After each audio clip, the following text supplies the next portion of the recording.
You might want to remove this too, unless core sponsoring you. Yeah. That's a huge. Yeah, well, that's just a huge bottle. It's like it feels like It's it is all like on yeah. screen. They gonna think this drink spot. Yo, don't get them no free promo. You gonna have to like pull that up every time you want to drink. You know what I mean? My bad. Hell yeah, that's how you do that. Cause you never know. Somebody what's it who make water? Somebody make water. Voss. The boss might see you on YouTube and be like, dang, you might want to sponsor them. Oh, I was thinking about Crystal Geyser or somebody, but like, I was say that's a little more, realistic. But yeah, I was gonna say Fiji or something like that. All right, man. Jeremiah, Black Development Network. We're here with Timbo in the building, man, and we have our return guest, man, Brandon Brown, in the building as well. Yes, sir. Yeah, he said he woke up one day and had a lot to say, so we're gonna give him the floor. We're gonna give him the floor, man. How you been, man? Man, I'm blessed, bro. I feel like I'm having a great year, bro. Like this year is phenomenal. Like the last few years with the pandemic, it's been like I feel like a stock chart. Like I feel like I've been out here 10 years and it's been like this, and then the pandemic, and then it's like I had a decline. You know what I mean? Yeah. I had a bad quarter, and then I had a bad year, and then now I feel like I'm back. You know what I mean? That's Mentally, what's up, spiritually, financially, everything. Oh Good. man, dude, Yeah. I'd like, yeah, bro. I'd be watching something like your Instagram and stuff. I'm like, this man's Guatemala City. Mm-hmm. How was that, man? How was that? Guatemala was amazing, bro. Like I just like I don't know, like every time, like every quarter, maybe every 2 months, I just feel like I need to just travel. I need to be inspired, because if I'm sitting too long, I'm not inspired, or we become complacent, you know. Sure. And I'm like, I need to get inspired. I need to see people. I need a reason. I need to go on vacation and be like,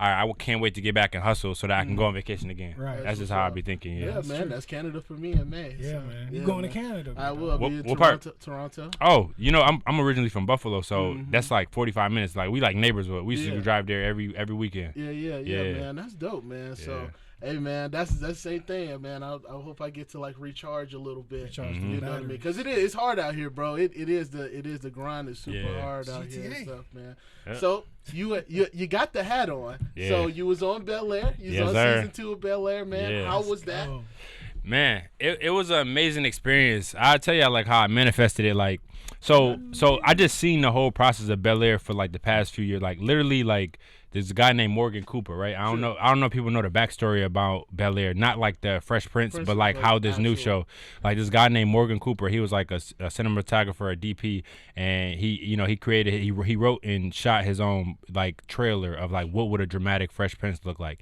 and so he did that. And literally, I had my friend Jerry was playing the Will in that, and then my other friend Jada was playing like the other characters. But anyways, he shot that and just put it out there in the universe. I seen it the first day, and this was years ago, and I was like, wow, that's something right there. That's major. Yeah. And then Will Smith seen it, went viral, and they like, let's make it a show.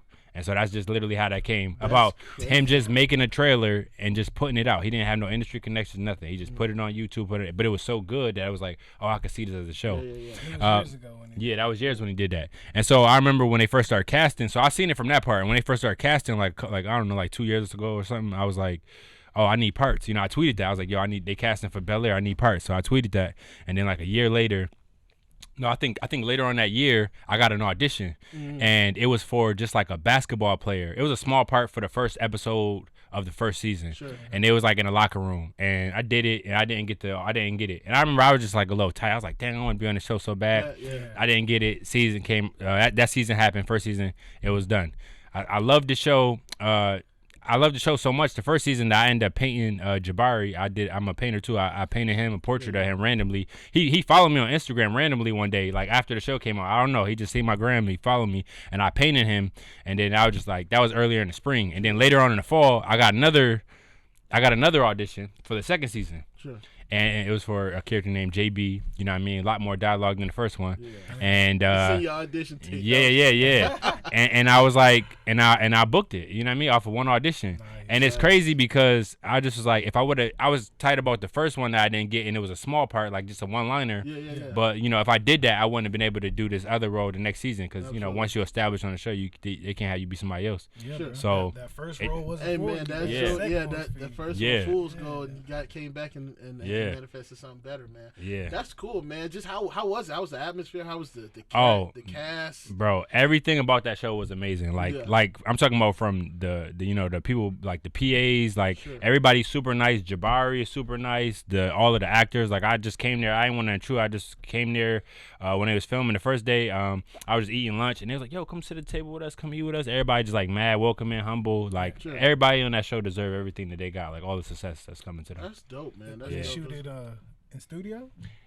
So we shot they shoot at I think Universal, and we shot some stuff there, but then we shot some stuff at Venice Beach and then offside.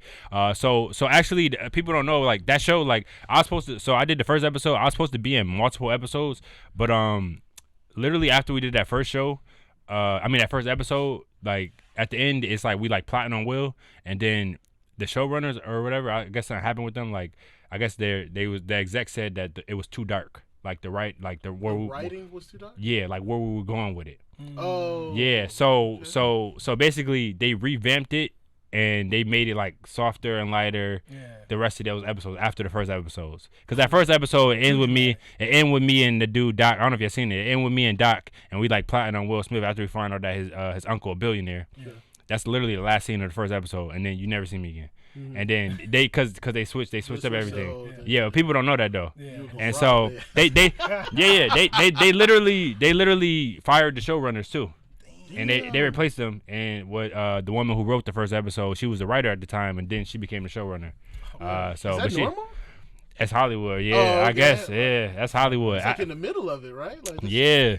So it was like kind of crazy. I was like, man. So I feel like, it's because they was like, this is what we have in the showrunners was like, this is what we have envisioned for the show. Sure. And then the heads of the network and all that, they was like, nah, we need it to be more lighter. We trying to win Emmys. We trying, Mm-hmm. So it would just be like, So it sort of affects the awards. Yeah, I guess so. It's above my pay grade, but I was just a little tight. I bet, I mean? man. You went in a few more episodes, man. Yeah. You never know, man. Yeah, like, man. Yeah. that's crazy, man. That's crazy, man. But Yeah. at least man, that's a blessing. You manifested it. You got to do it. I saw the chair. I was like, man, this man must be on the world. Yeah. Yeah, man. Cause I had a couple different, like, people don't even, like, in this business is so crazy, like I don't know if y'all watch the show Winning Time, right? It's a show, if you've never seen it, it's a show about the Lakers right now. It's on HBO, but basically it's a basketball show, and and Magic Johnson was tight because he ain't like how he was portrayed in it. It's basically about Magic Johnson, his life, and the Lakers back in the dynasty era when they, But anyways, I auditioned last year for 4 months for a role of Byron Scott, and he was an actual Laker. You're playing real people. For 4 months, I auditioned for this role, right? Sure. Through Zoom, everything. Finally got the role. Oh man. My first day on set, they was like, I got booked everything, got the offer email, everything. First day on set, they did a hair test, boom, boom. Then they were like, oh, let's do a basketball test. And I was like, what's a basketball test for? I didn't really understand, but I was like, maybe they're trying to decide if they're going to use a double to do my dunks or whatever. I don't know, sure. whatever. Because they have doubles on the show for all of the main course, people. of Like course. some people just act, and then some people had a double come in. Some people could be actor, hooper. But anyways, so it was this coordinator guy there. Damn, I wish I could say his name, because if I see him, it's smoke. You know what I mean? It's up. It's this white dude. His name is Don something. Adon or something like that. It's white dude. You are, bro. Yeah, I think. Yeah. If you see Yo. the episode, you know who you are, bro. Adon, if I see you, it's up, bro. It's up. It's up. So I'm gonna tell you why. He's a white dude. He's a basketball coordinator or whatever. Sure. He was there. We was in the gym the whole time. He never said nothing to me. Just me and this other guy who just got a role of James Worthy. We two actors. We just got hired after auditioning. So we in there. The producers running late. We supposed to do the little basketball test in front of them. They running like an hour late. And so we just in there with the dude down. He ain't saying not one word to us. Then so we just like, whatever. We just shooting around, boom, boom. He just like looking at us. And then when the producers come in, he like, hey guys, I'm Adon. I'm like, we just sitting with you for an hour. Wait, now you want to introduce yourself? I'm like, it was awkward. It was only us three in the gym. But anyways, the producers, they just going off of him. They just sitting there like this, and he's like, and so he said, get at the baseline. He said he had to do 3 things. The first thing was run from this end of the court to the other end. That's like, did that.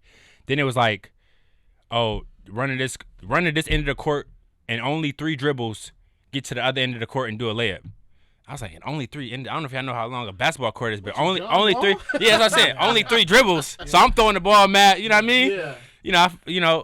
Fuck up my first layup, then on the other end, got to the second layup, boom, boom. Okay. The third thing he had us do, this dude said, from the 3-point line, from the 3-point line, Dunk.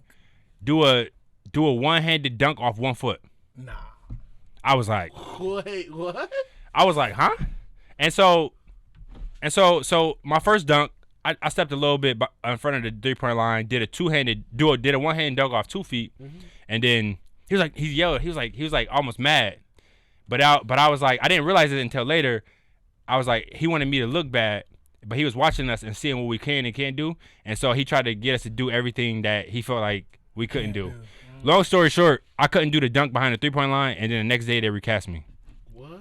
It's crazy. That's crazy. I still got paid because they booked me, but I got paid the whole contract. But because of that, and the other dude, they recast him too. But I was just like, so this is my thing. It was like, that dude set me up for failure. And then when I told him, I told other basketball dudes about this, and they was like, oh, he did the same shit to me. And basically, he make you look bad so that he can hire his stunt guys for the role. And he could be like, hey, that he could show the producers, hey, that's not your guy. He can't even do the, boom. The man ain't asked me to do a shot, a layup, like some easy shit. He asked me to do the most, like, he asked me to do stuff that NBA players can barely do. Yeah. You know what I mean? And I'm like, everybody can dunk. And my thing is, I'm an actor. You know what I mean? I'm not. Y'all have stunt doubles for that. James Worthy. Yeah. I'm not. Yeah. I'm like, y'all have basketball stunt people that can do that. Sure. But for my roles, I don't know. And then after that, he ended up hiring his basketball stunt doubles as our characters.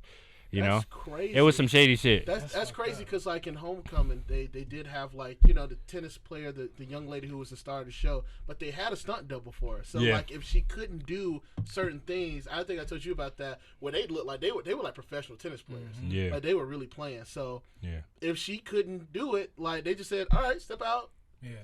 Get the sun in there, they'll make exceptions for who they want to make exceptions for.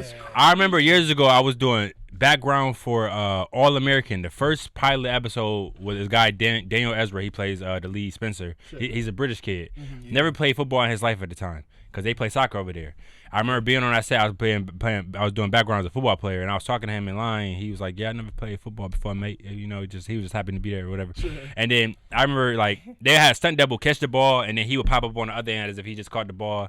And I'm like, if I would have auditioned for that role, it would have been like, we want collegiate football experience, we want NFL experience. Like, they make exceptions for who they want to make exceptions for. You know what I mean? Yeah. So that's how Hollywood works. Yeah. It's funny. It's funny because you know what I mean. Like, we look at now, it's a lot of British actors are coming over, bro. It's a lot of them. Yeah. Just had Damien Idris. That was a great show. Yeah. But you know what I mean. It's a lot of them coming over, bro. He's so good, you don't even know, bro. Yeah, I ain't gonna lie to you. When he switched up, I watched an interview. That's where I fucked up. I watched an interview of him, and then I sat there and I was like, why is he acting like a British guy? Like, I thought he was like American. So I don't understand. Like, you talking about Damson Idris? Yeah, Damien Idris. Yeah. He called him Dancing Address. what is he Dancing Address, something like that. Yeah. But look, this and it's interesting you say that. Like, I feel like the British people, like, yes, so he doing phenomenal work. His acting on Snowfall is phenomenal. But I just feel like American, and this is mostly like the producers, directors, they're so gassed by British people that, yes, a lot of them, like, I think that Americans, we're so impressed that they can do an American accent, but they grew up watching our movies. Like, America is literally the center of the world. I don't care what nobody say. Mm-hmm. Like, we create things that are popular, TV, film, everything, culture, our rap music, whatever. Like, the rest of the world looks at us as like, the elites, despite what our country going through now. We create the culture. Mm-hmm. So when they grew up watching all our movies, the British people, we not growing up watching. We just now start watching like Top Boy and stuff like that for British. Like, Luther. Luther. They we didn't grow up watching British shows, so so it's easy for them to imitate us. So that's why I think people would be like shocked at like how they do it so good because they grew up watching us. We don't consume them. And then I honestly just don't think an American accent is that like hard to. Yeah, it's not. I don't think it's the hardest thing on It's earth. easy, bro. And a lot of them, they don't know how to do different regional accents. They just probably would do like a Cali or a New York accent. That's like simpler for them. Cali or a Southern accent. I forgot who it was. They do a Southern accent, and it's like, all right. Yeah. You just sound like you're from Georgia. Right. Idris Elba, right? Yeah. Idris is I'm biased because he been here so long. I feel like he American. You know what I mean? That's our guy. Yeah. But just to sum up with that, like, I just feel like I'm glad that they can come over here and work. I'm never mad at the actor. I just feel like we don't go over there and work. Like why is no American Connect and Top Boy? Like why we can't? And some people was like, oh, maybe we can't do the accent, but like why? Like we will have American shows or movies and have British people in it, but they really won't have us in there. You don't know what Black Americans you know in any of the British shows. None. And there's, you know what I mean? And so we can go so when that energy is the same, when we can go over there and work, then I mess with it. But weren't you like doing? I seen something. It could have been like an American movie. You just did the British accent. Weren't you doing something like a? I did like I recorded something. It was like a. If Top Boy shot in America, I don't know if you're talking about that. Yeah, but that was just like I was just messing around. Yeah. It was funny. It was funny. So I was like, oh, he must be in like something over there in another country. But man. Yeah. So man, you do a lot of commercials too. Mm-hmm. You do a lot of commercials. Yeah. And so like, tell me the difference between like commercials and actually being on like the set of like a Bel-air. Yeah. So I don't think people realize I do it. Like when I first started acting out here, when you come out here, they'll be like, "Oh, if you want to be a real actor, don't do commercials. It's cheesy, this and this." That's what agents or no, that's what people in class will tell you. You know, like these fake acting coaches. I call them failed actors because most of these acting coaches they couldn't make it successful as actors, so they just start teaching classes. That's out here. But anyways, commercials pay you substantially way more than TV shows will ever pay you. Sure. Like I've been on commercials for I booked commercials, been on set for 4 hours, got paid $60,000. I've been on TV shows, guest stars, Power, Bel-air, been on set all week and maybe probably make $5,000. You know what I mean? Mm-hmm. But I got work longer and I make less. Yeah. And commercials, I work less and I make more money. Yeah.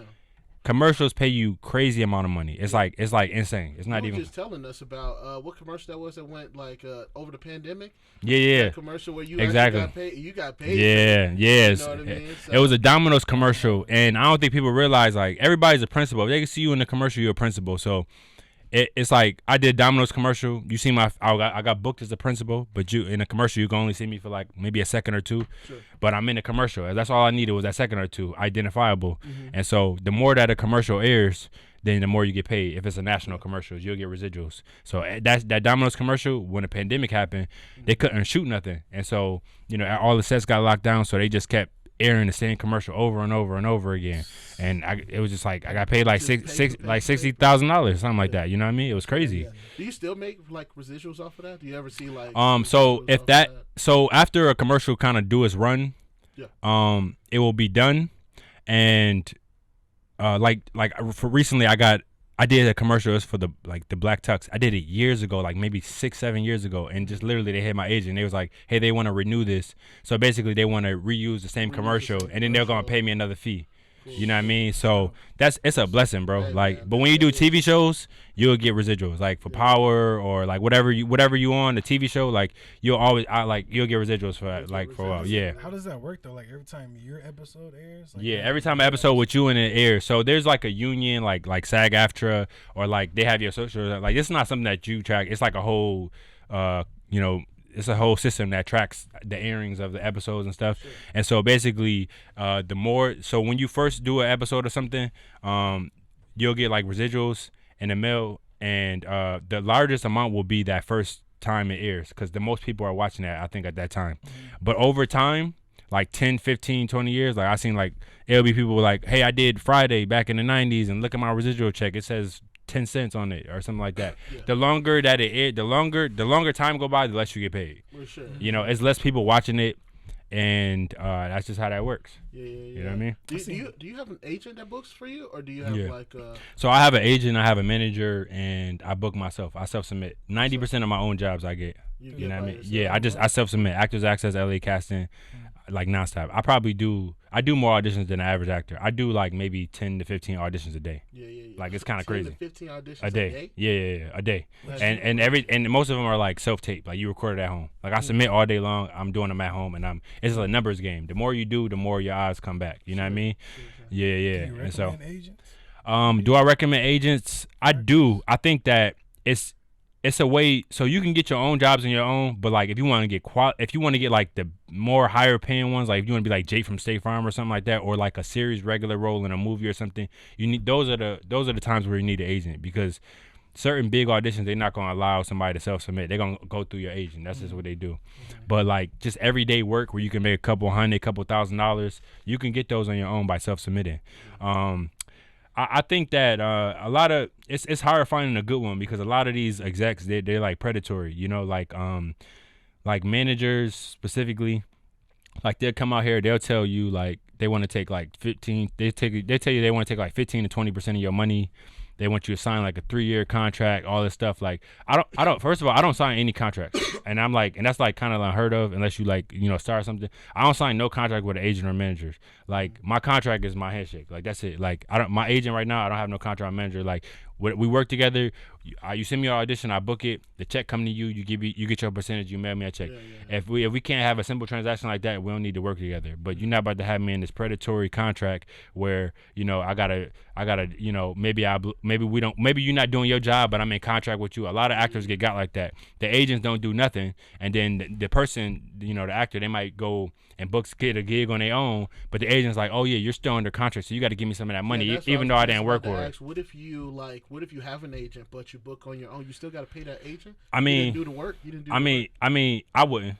I just say that. I just say it. I say I heard people doing it, but I wouldn't. You know what I mean? You only get to eat what you know what you hunt for with me. You know what I mean? One lady on like I did like something with Snoop Dogg. It's supposed to air on like Amazon Prime. She was talking to me about her agent, and like she was delighted because she felt like this agent was actually working for her. Yeah. Versus like her doing a lot of the work. Mm-hmm. And so I just thought that's a great.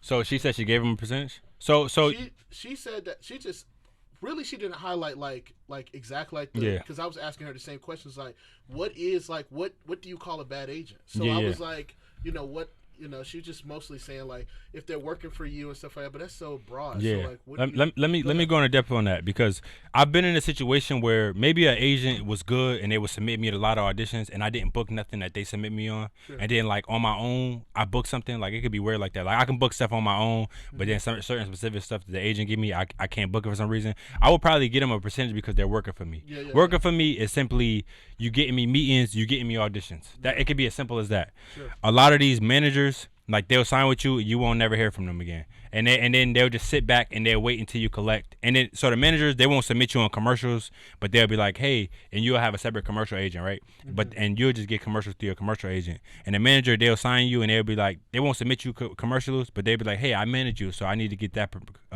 some of that commercial money. Now you giving your check 10% to your commercial agent, 10 to 15% to your manager, lawyer, 50% coming out of taxes. You go home with like 30%. It's like crazy. You know what I mean? It's like nuts. That's a right. That's a 360 deal. Yeah, it's a 360. And so for me, I always tell managers like the only managers I sign with is ones that get that we on the same page with. I'm gonna be like this. This is my few terms. I'm not signing no contract with you. We're gonna work together. You're not getting no commercial money if you don't submit me commercially. Mm-hmm. You only get a percentage of stuff you submit me on. That's just my terms like that. And every manager I sign with that I actually get with, they always like, hey, we don't want nothing unless we submit you on it. And those are the people that I like get along. It's mostly women. A lot of these male managers, they like predatory. They'll be like, I want you in a 3-year contract. That's crazy. You should only have a 1-year contract as an actor. Yeah. They'll be like, hey, I want 20%. That's crazy. No, you should only get 10%. Yeah. At most 15%, depending on your leverage. Yeah. But when you got leverage and you booking, get that down. Get that. You casting for Marvel every day. Yeah, get that down to 10%. And then and don't be signing those contracts. I had a meeting with a manager like a year or two ago because I was looking for a new manager, and this dude contract, he had like this 10-page contract, and it said if he dies, 100% of my money goes to his family. I said, what? 100% of my money goes to your family. I said, I'm not signing this. That's crazy. If 100% of your no, if he dies, the manager, 100% of my money goes to his family. That's insanity. He was like, okay. I said, I'm not signing that. He said, okay, I check it out. No. Then I was like, nah, I'm not even signing with you. But people don't look at this. They just like, oh, I'm happy to have a manager. I'm like signing. I'm like, nah. Brandon, how do you know like what's a good manager from a bad one? How do you know? Oh, I'm telling you right now. So the good ones is when you talk to them, right? You should only sign a 1-year contract with a manager. Mm-hmm. Okay, that's 1. 2, they're not asking for more than 10%. 3, they're not trying to take your commercial money if they don't submit you commercially. Because most managers really their job is, unless you're a star, really their job is just to get you meetings. If you coming to them when you don't have a commercial agent or a theatrical agent, you just have a manager.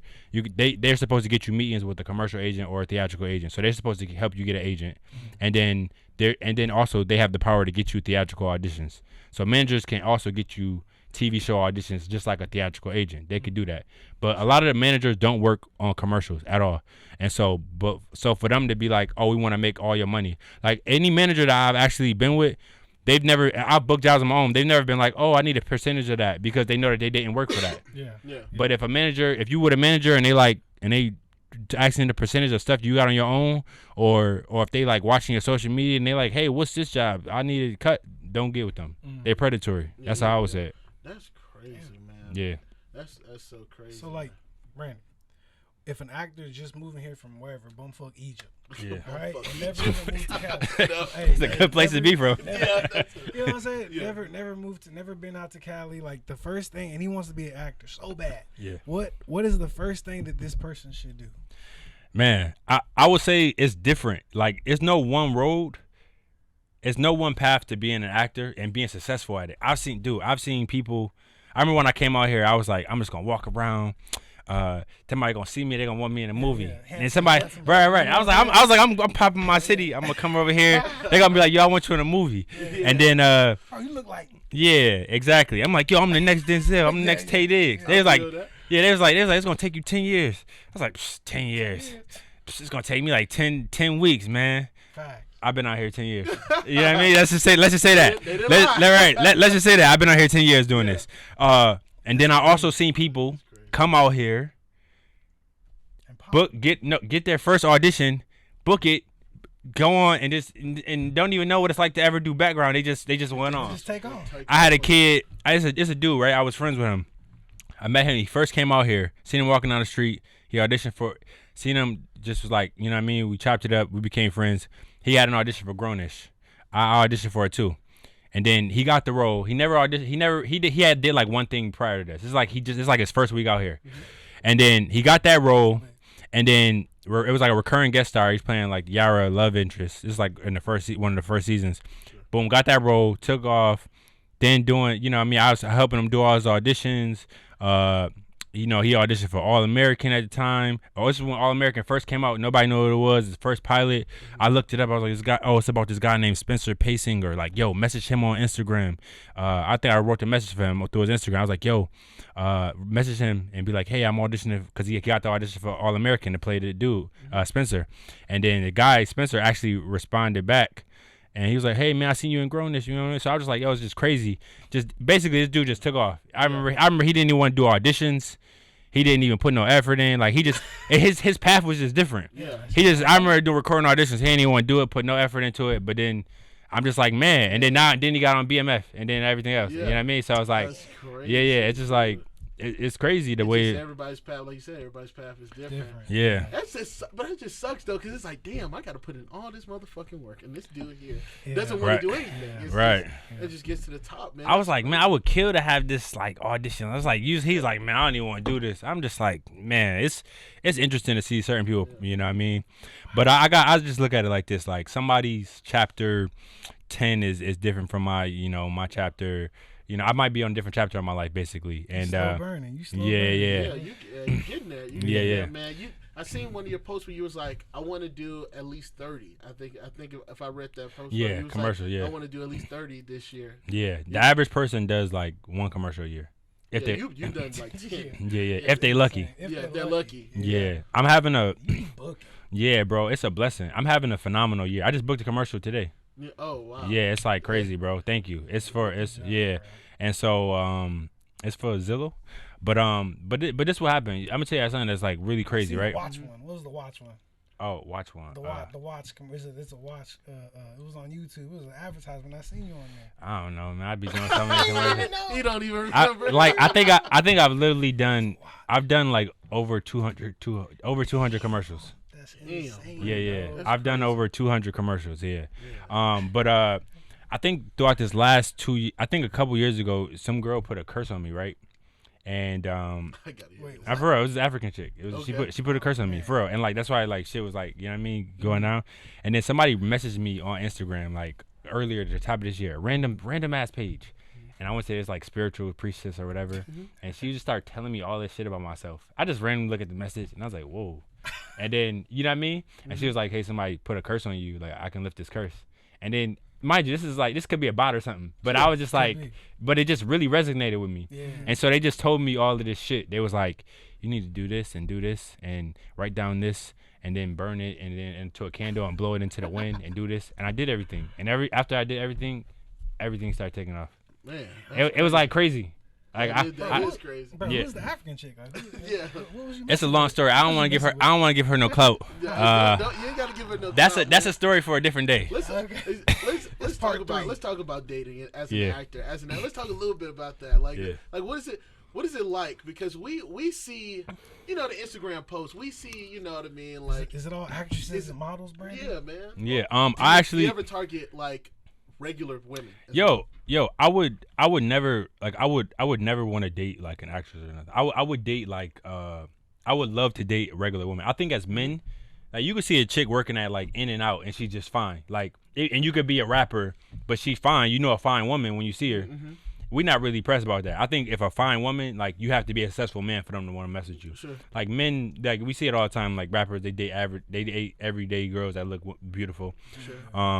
I wouldn't date no actress. Like actors are kind of like, they're kind of wild, man. Mm-hmm. They're just like, you gotta think like these are a group of people who get paid to pretend to be other people for a living. Sure. You know what I mean? So, you like every day you just somebody else, and you don't even know who yourself is. That's how I feel sometimes. You know what I mean? Yeah. I'm talking about 10 to 15 auditions a day. So I'm like every day I'm like doing a slate and doing an audition, and I'm just pretending to be somebody else. Yeah. And it's like it can mess with you a little bit, and it just be like, damn, I'm so used to like you like damn near a professional liar, or you like just like could just snap in and just make some shit up quick or be somebody else. And I just feel like for me it's just like I don't know, man. You got to be kind of crazy. Like I be seeing homeless people, I be like, damn, they would be good actors because this is literally what people do. I just be like, you gotta be a little schizophrenic, a little bipolar, because it's not a normal occupation. You know what I mean? To pretend to be somebody else for a living. What's that documentary? Not documentary, but like the Eric Dahmer. Yeah, Dahmer. Where you talk about that guy, like, Jeffrey Dahmer, where like he even talked about him needing therapy because he was just like that was him for a while. Wait, you talking about Jeffrey Dahmer? Jeffrey, the dude, the serial killer. Yeah. You talking about the actor? The actor, excuse me. So yeah, like the actor, he talked about too, where like you know what I mean, like it's that method acting. And that's how Heath Ledger, I think he played the Joker, and him playing the Joker like killed him. You know what I mean? Yeah. I think he was taking like pills because he couldn't overcome the role after he did the role. He was so in that. I heard he was locking himself in like dark rooms and dark chambers to get in characters. Yeah. Some people is like they call it method actors. Mm-hmm. It's basically like I'm playing a crackhead, so I'm gonna go smoke crack. Like it's like literally like you have to do that. you don't have to do that, but it's like people who just like. It's people who can just like read a script and then like they'll just like perform it. They'll just be it. Mm-hmm. And then there's people who like, well, I'm playing a butcher in this movie, so I'm gonna go work at a butcher shop and like I'm gonna they like really like like some people like really dive in their role, and I think that's cool. And but it reaches a point to where it's like, all right, you playing a serial killer, so every day you might take that shit home with you, and you might, if you're a method actor, you might surround your actual bedroom with like serial killer shit. You might listen to certain music. You might have a certain dim light. It's people who really take it there in order to perform the way that they do. That's scary. Yeah, actually, that's kind of scary. It's nuts. Yeah, that's nuts. Man. Yeah. Do you ever? How do you feel like you overcome that? Like trying to be different. Like trying to be even in commercials, probably like being just different people. Do I need the method act? I would be. I haven't had anything like everything I got is like very like surface like a guest star on the show. I haven't had a project that required me to really like what I mean. But I would like granted like whatever the project was, I would definitely wholeheartedly give it my all and like really dive into whatever the person is, and what I mean, depending on what it is, like I would. Yeah, that's crazy. Yeah, man, that's crazy, bro. That's wild, man. That's wild. should you? It's one question that you did bring up. You was like, why you shouldn't like befriend an actor? I think that's what you was asking me. Oh, yeah. Like that sounded a little personal, actually. Yeah, I wouldn't. Like, I feel like actors like, and you know, they're really like. Maybe it's out here. Like, I never got like people come out here. They be like, "Oh, Hollywood's so fake," and I was like, "Nah, I ain't never see that." You know what I mean? I mean, like people are fake. Like, it's fake people everywhere, and I would say like, but I will say like, there's a lot of people who are just for themselves, right? Like even the person that I was saying like, oh, I did the person that I helped do the auditions for like Grownish and all of that. Like, it's like they were like, you be with these people every day. You literally help them. You like put yourself aside and you just help them get to where they need to be. Yeah. But like every day they're like, yo, I need help with recording an audition or whatever. And then you helping them. And then the one time you need an audition, they can't. You know what I mean? It's like it's just like the energy is never reciprocated. Or like they'll get on and then they literally forget about you, whole new group of friends. Mm-hmm. I had a few people like that. Not that I care or whatever, but it's just like I just be like, you know what I mean? It just be weird. Like, I just feel like a lot, and then I forget these are people who pretend to be other people for a living. Yeah, you know what I mean? So do you think that it's hard? You think it's hard for like as an actor to make friends, to even like have? Because I even think about people like, okay, to bring up the slap, like Chris Rock and Will Smith, they're both in the same genre basically. Yeah, and it's like, you know, are they really brothers? Are they really friends, or are they really just waiting for an opportunity to kind of like fuck each other over? Right, you know right. I mean? So do you feel like that sometimes? Like you're looking at a guy and he's like, I'm just waiting on the day that you like fuck me up or try to do something. Yeah, I feel like I have this is a different dude. He's an actor that I know. I've known him for years. Mm-hmm. And I think in his mind he thinks I'm his competition. It's just the way that he moves, right? Sure. Like I remember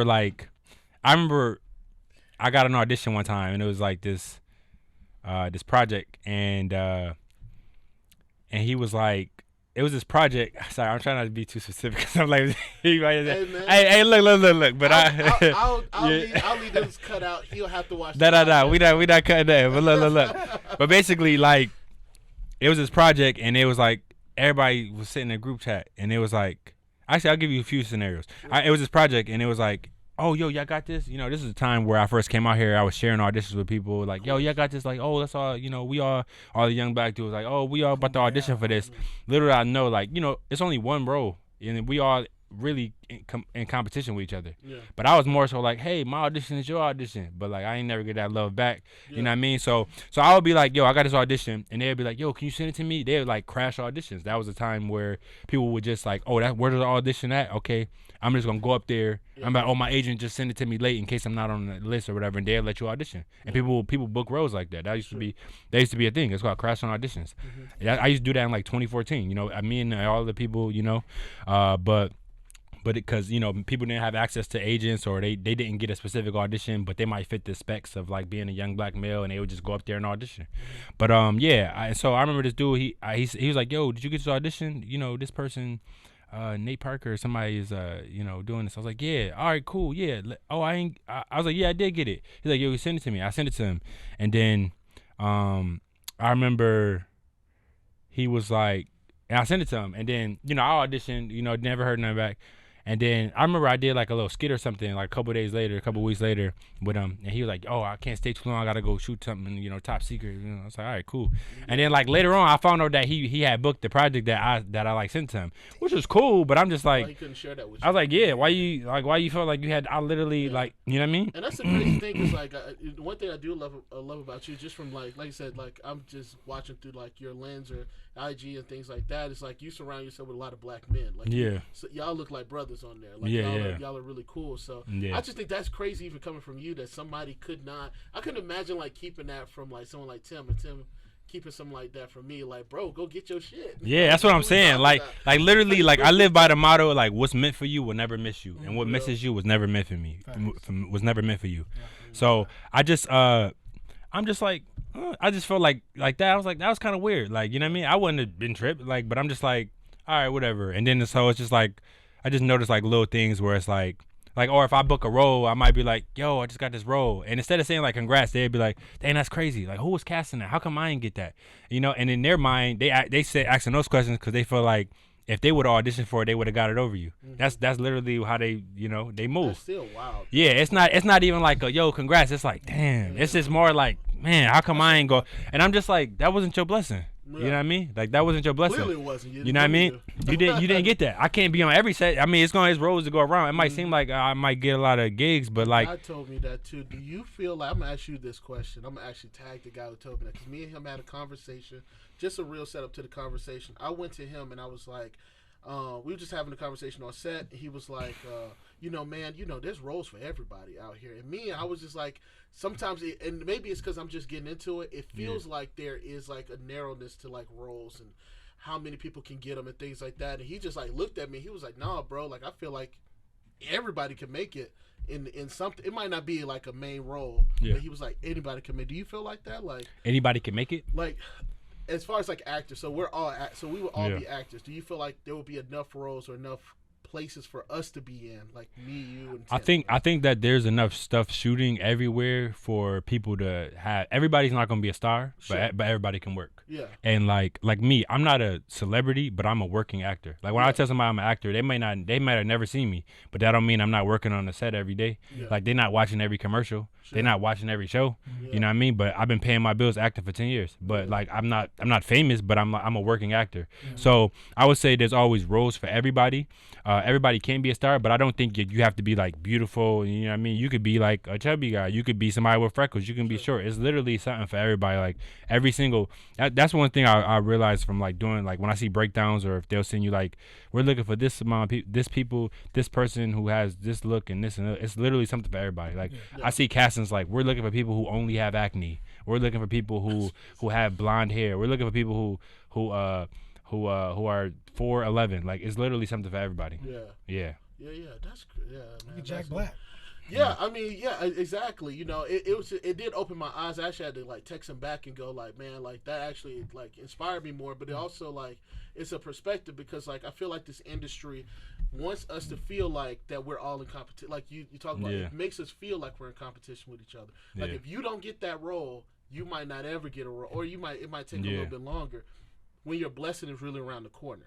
Exactly. And so, you know what I mean? Like, which creates a guy like his friend, because it's like, he's like, man, Brandon's out there booking. He's out there doing this, and now he gets to go vacation other place. You know what I mean? People really do watch your ass like that. Yeah. And I hate to say it like that, but it's the truth. Like, there's a lot of people like watch your ass. Yeah. And so, like, I just think that's like, and he really did open up my eyes. Like, you know what I mean? Like, yeah, you know what I mean? He's probably right, bro. Yeah. So I appreciate that. Last thing, and we're gonna get up out of here. Yeah. We can talk about Jonathan Majors. Let's talk about Jonathan Majors. Oh man. We got an actor in the building. Let's talk real quick about Jonathan Majors. How do you feel about everything that's going on with Jonathan Majors? You know what? It's sad. I would say Jonathan Majors is my favorite new actor, and even though he's been putting work for years, he's my favorite new actor because he can actually act. Yeah. Like I'm talking about, like I love this man's work. Yeah. Like I'm talking about, I haven't felt this since Denzel. Yeah. You know what I mean? Cause like we have a lot of actors, but a lot of them, like, I think people, when they see somebody in a movie, they're like, oh, they're great. But I'm just like, they got the role, but they're not strong actors. Jonathan Majors is him on that screen. Like he's come from theater. Like I seen him in this The Last Black Man in San Francisco. That was one of his earlier projects, and he did a play in that movie, and he was playing all these different characters. Like he had half of his face painted as one person, the other half like when he was performing a play in the movie, and I was just like, his range was just crazy. Then we see him in Lovecraft Country, and then we see him in all of this stuff. Devotion. And I'm just like, him as an actor is phenomenal. So it breaks my heart that he's going through what he's going through now. I would say he lost his team, and I feel like this game is funny. Like they'll love you, then they hate you, then they love you again. You know what I mean? This man had the biggest year of his life. You know what I mean? Just did it. He doing a movie back to back. You know what I mean? He just was with Michael B. Jordan on the Hollywood Walk of Fame, presenting his award for him, and it's just like, it's just crazy. Just seeing him in Ant-Man, he saved the whole Ant-Man movie. Yeah. Like his force on that camera, like the Ant-Man movie was like this, and then when he got on that camera, I mean, oh my God, like the movie just heightened, like his power and his presence. So it's just like. Even when we seen him on Loki, when he was on Loki, that was surprising to me, and I was like, "Oh, he's gonna be a good ass." Yeah, he's him. He's really him. And so it's just, and I'm just saying, like it's like I just like this man was the most loved dude in TV and film for black men. Like just a couple months ago, 2 months ago, and then like.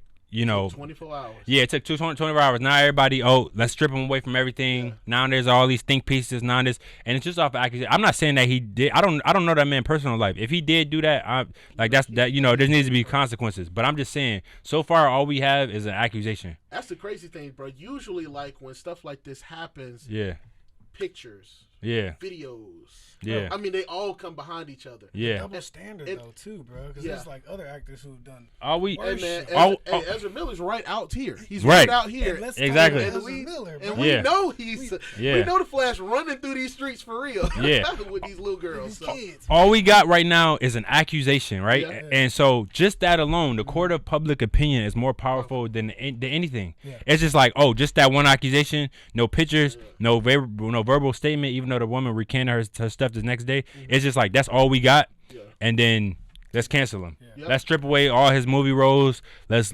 break off with him. And I'm just like, man, it's scary because I'm just like this is why for me, I don't want fame. I just want success. Yep. I'll work and nobody know who I am. I understand like doing this, it could come with fame, but I think if you want to spend your time on runways and on red carpets and in the press, then maybe that's how you become famous. But you could do your work and then people will know who you is, and you could just be quiet and reserved and boom boom. It's hard. This man already don't got social media and all of that, but man, they really trying to get him out here. But what's interesting was me I thought like when they said his team dropped him, the PR and the management agency, I was like, maybe people reading that wrong and he dropped them because maybe they didn't, because it's rare. Like they making money off you, so their whole job. Strange too that a whole PR team can drop somebody that fast. So yeah, I thought that was kind of strange too. That's your job, even if you don't. They supposed to clean up the mess. Yeah, you still clean up the mess because again, like you say, you're making money. Yeah, so it's like you don't lose steam because your PR team, that's him fucking up. Like, yeah, you don't lose that. So in that situation, like they're literally supposed to clean up your mess. They don't be like, oh, something happened, like. You run away. It's like so I feel like because of that, if they really did drop him and he didn't drop them, I feel like either they seen something that is going to come out soon and it's going to be really bad, and they feel like they don't want to be attached to it. Maybe it's video, maybe it's a bunch of people, or maybe he got into an argument feud and he was like, I'm firing everybody. I don't like how you're representing me. Even that lawyer that he got is just like, it just make him look bad every day. Let's release a text message. It's like, it's not good. Yeah. And I think that in those situations, like his silence of not speaking out, it could actually hurt him. Because it's like, bro, you keep getting negative tabloid after tabloid. And like people would love to kick you when you're down. People would love to kick you when you're down. Like it's like nobody will have any accusations against you. One person say something, now it's like all these people at the woodwork over there. Oh, okay, this and this and this. And I'm like, damn, where was everybody at? And so he need to come out and do an interview if he is in his, and bounce back?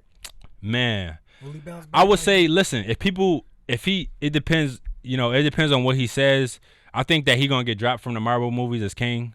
To be honest with you, and it's sad because if you seen the end of the Ant-Man, they had the special stuff.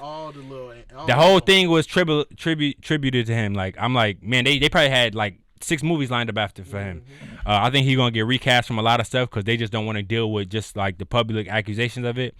But he'll work because he actually a strong actor. You know what I mean? It's not like I think he'll bounce back. Yeah, it just might not be in the role that we would like it to be in. Yeah.